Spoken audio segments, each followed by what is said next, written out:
Они готовят чемпионов. Всероссийскому дню тренера посвятили торжественное мероприятие в Амгинской ДЮСШ. Всероссийскому дню тренера посвятили торжественное мероприятие в Амгинской ДЮСШ. Чествовали чемпионов и призеров 7-х международных спортивных игр «Дети Азии» первенства России среди юношей и девушек.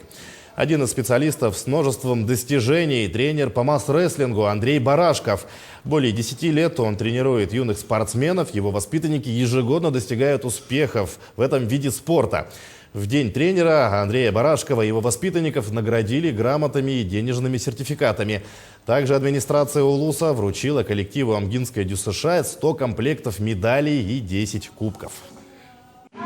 Вот в связи с Российским днем тренера мы решили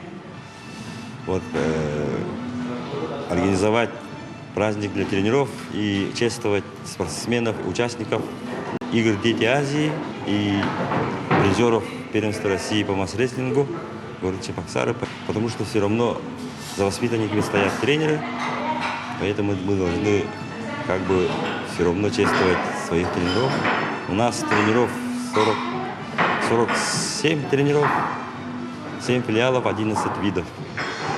По всем вот этим направлениям работают тренера с ребятами, с детишками.